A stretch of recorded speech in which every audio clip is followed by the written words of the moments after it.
At 2 a.m. in the morning, somewhere over central Missouri, two people climb into a cockpit narrower than most family sedans and begin a mission that will not end for more than 30 hours. One pilot, one mission commander, seated side by side inside 172 feet of flying wing, carrying 40,000 pounds of precision munitions, responsible for targets buried under hundreds of feet of reinforced concrete and mountain rock on the other side of the planet. They will cross the Atlantic in the dark. They will refuel in midair without landing. They will enter airspace defended by surface-to-air missile systems engineered specifically to kill aircraft like the one they are flying. They will open their bomb bay doors for a fraction of a second, release their weapons, close the doors, and turn for home. No one on the ground will know they were there. On the night of February 28, 2026, that is exactly what happened. Before we dive in, I comment where you are watching from and click subscribe. Operation Epic Fury was confirmed by U.S. Central Command as one of the largest American air campaigns in over 2 decades. More than 1,000 targets were struck in the first 24 hours. The targets set included command and control infrastructure, integrated air defense networks, ballistic missile sites, and military communications nodes built to survive conventional attack. Among the assets employed were B-2 Spirit stealth bombers, armed with 2,000-pound penetrating munitions, tasked against Iran's hardened underground ballistic missile facilities that no other aircraft in the American inventory was capable of reaching. That is not rhetorical emphasis. It is a technical statement. And understanding why it is true requires understanding what the B-2 actually is, how it was built, why it almost was not built in sufficient numbers, and what it costs the people who fly it to do what they do. The B-2 Spirit was not designed for Iran. It was not designed for Iraq, or Afghanistan, or Kosovo, or Libya, though it has flown combat missions over all of them. It was designed in the early 1980s for a single operational purpose: to deliver nuclear weapons into the Soviet Union through the most densely integrated air defense network ever constructed by any nation in history. The plan called for 132 aircraft. Congress cut the procurement to 21, citing cost and the shifting strategic environment. At roughly $2 billion per airframe, when research, development, and production are combined, the B-2 became the most expensive military aircraft ever built and one of the smallest combat fleets in American aviation history. Then, in 1991, the Soviet Union dissolved. The threat the B-2 was designed to defeat ceased to exist before most of the fleet had even been delivered. An aircraft conceived for one war, built in numbers far below what was planned, found itself without the enemy that justified its existence. 2 of the 21 have since been removed from service. One was destroyed in a crash on Guam in 2008. A second caught fire on the runway in 2022, sustaining damage so severe that repair costs exceeded what the program could justify. 19 remain. Every single one is based at Whiteman Air Force Base in central Missouri. There is no production line. There will never be another B-2 built. When one is lost, it is not a setback that gets absorbed into fleet numbers. It is a strategic event. 37 years after it was designed for a war that never happened, the B-2 remains the only manned aircraft in the United States inventory capable of penetrating modern integrated air defenses and delivering heavy penetrating munitions onto hardened underground targets. When Epic Fury required strikes against Iran's buried missile complexes, there was no alternative to evaluate. The machine they almost did not build enough of turned out to be the one thing nothing else could replace. To understand why, you have to understand what makes it invisible. And invisible is not a figure of speech. It is physics. Radar operates by transmitting electromagnetic pulses and measuring what returns to the source. A conventional aircraft with vertical tail fins, angular fuselage geometry, and external weapons pylons, he presents a collection of surfaces that reflect radar energy directly back to the transmitter. The return signal is strong. The track is established. The missile launches. The B-2 eliminates virtually every one of those reflective features through a single fundamental design choice: the flying wing. No vertical tail surfaces, no angular fuselage, no external weapons of any kind. The entire aircraft is one continuous curved structure, shaped so that incoming radar energy deflects away from the source rather than returning to it. The U.S. Air Force publicly states that low observability derives from composite materials, specialized coatings, and the flying wing configuration, reducing radar, infrared, acoustic, electromagnetic, and visual signatures simultaneously. Most specifics remain classified. What is publicly documented is this: the aircraft's skin incorporates radar-absorbing materials that convert electromagnetic energy into negligible heat rather than reflecting it. These coatings are so precisely engineered that they must be applied by robotic systems during depot maintenance. They are so environmentally sensitive that the aircraft requires climate-controlled hangars simply to preserve the surface integrity between missions. The engines are buried deep inside the wing structure. Exhaust is routed over the upper surface, mixing with ambient air before infrared sensors on the ground can detect the heat signature. The intake ducts are serpentine, S-shaped curves designed to prevent radar energy from reaching the spinning compressor blades, which would otherwise produce a strong return. Every pound of the 40,000-pound weapon's payload rides inside two internal bays.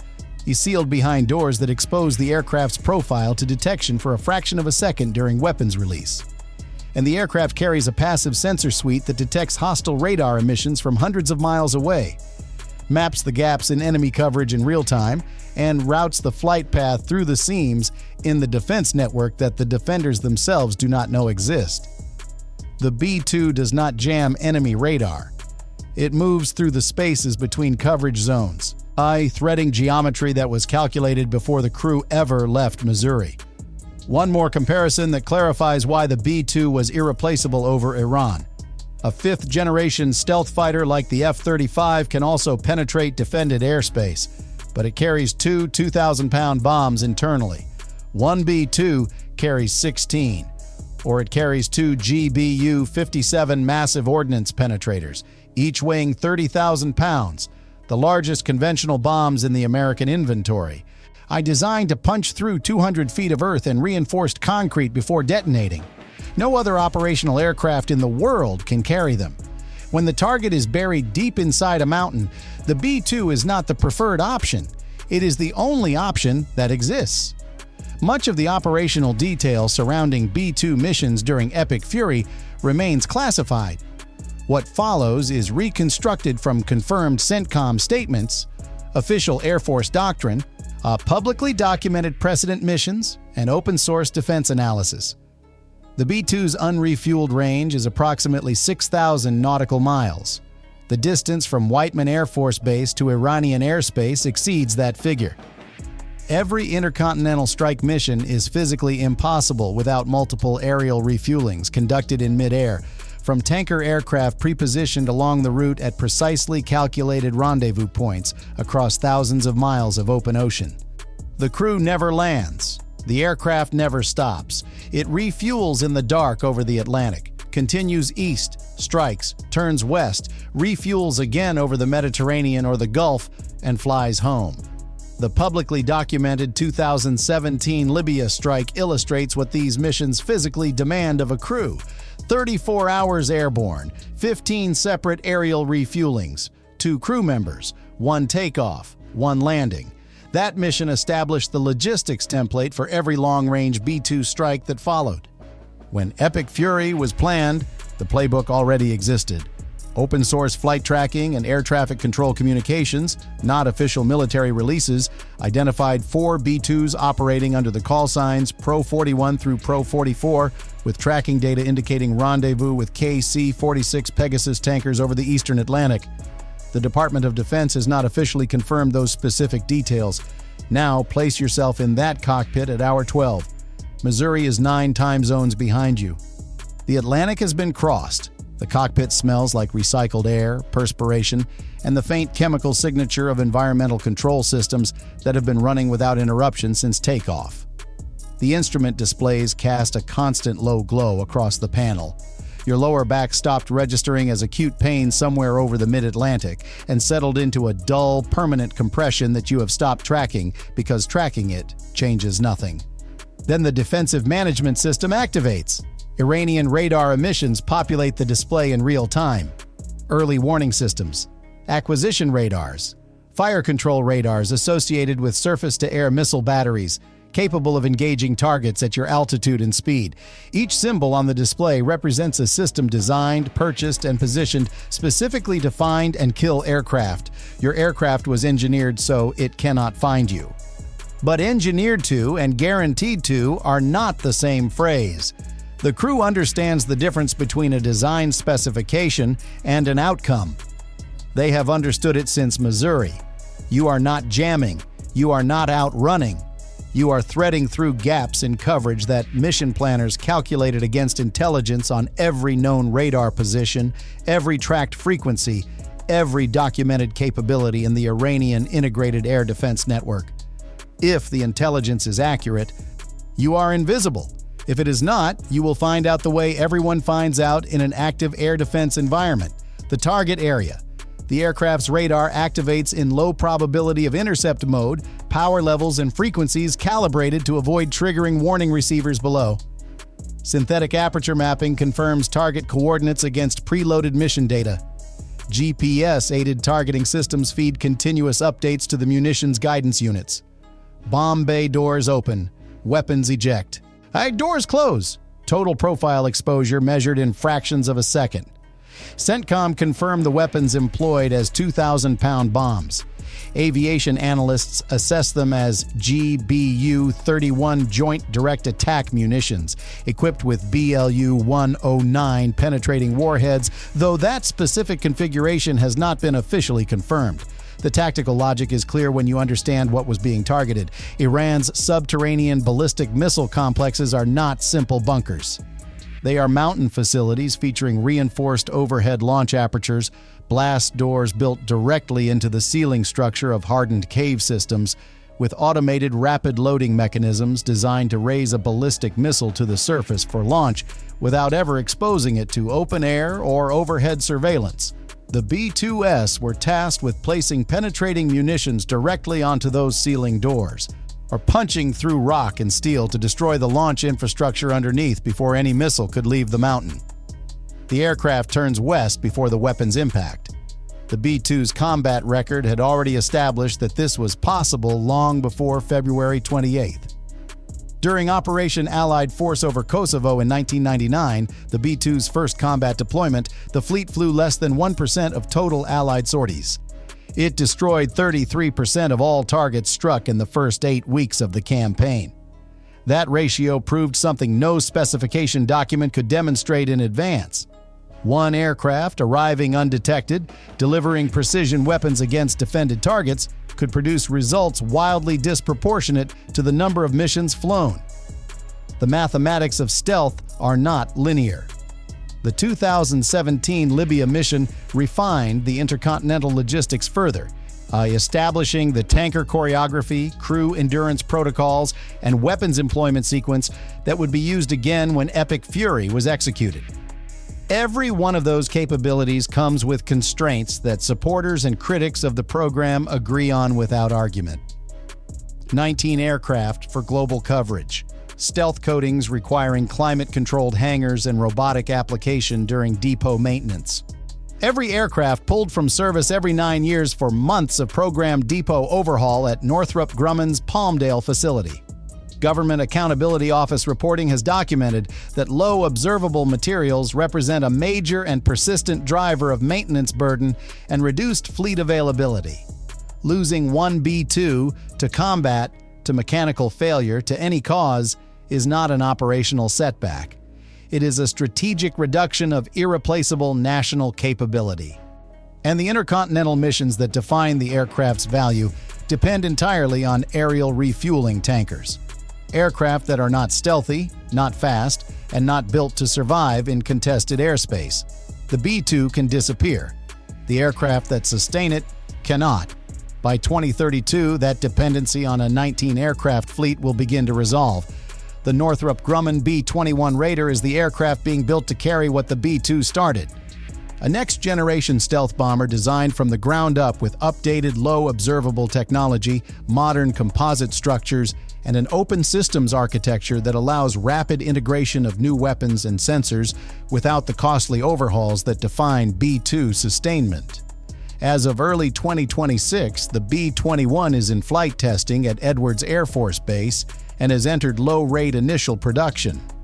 The Department of Defense announced a $4.5 billion investment to expand production capacity by 25%. First operational delivery is projected for Ellsworth Air Force Base in South Dakota by 2027. The baseline procurement target is at least 100 aircraft, 5 times the size of the current B-2 fleet. The Air Force plans a gradual retirement of the remaining B-2 Spirits as the B-21 scales into operational service. A complete sunset of the B-2 fleet is expected by 2032. The aircraft that outlived the Soviet Union, that flew when nothing else could, is approaching the end of its operational life. Not because it failed, because the Air Force finally built something capable of carrying the mission forward. After Epic Fury, there was no press conference identifying the crews, no names attached to the missions, no public accounting of the people who flew. Open-source tracking indicated the 4 returning B-2s diverted from Whiteman due to severe weather at home base, landing at Dyess Air Force Base in Texas. Total mission duration based on comparable documented precedents was somewhere north of 30 hours. 2 crew members per aircraft, 1 takeoff, 1 landing, 6,000 miles of hostile or contested airspace in between. They stepped out of cockpits they had occupied for more than 30 hours and went back to a base surrounded by Missouri farmland. The targets they were assigned to reach had been buried under mountains, specifically because the engineers who built those complexes believed no aircraft could get to them. The B-2 crews flew through Iranian air defenses, released their weapons at the correct coordinates, and turned for home without transmitting a single detectable signal. The most expensive, the most capable, and the rarest combat aircraft in American history was designed in the early 1980s for a war against a nation that no longer exists. It was built in numbers so small that losing even one is a strategic event with no remedy. It is flown by people whose names will not appear in any public record connected to the missions they flew. And on February 28, 2026, it did what it was designed to do. 3 decades after the threat that justified its existence had dissolved, against an enemy its designers never modeled, over terrain that had no idea it was there. By the time the world found out, the aircraft were already home,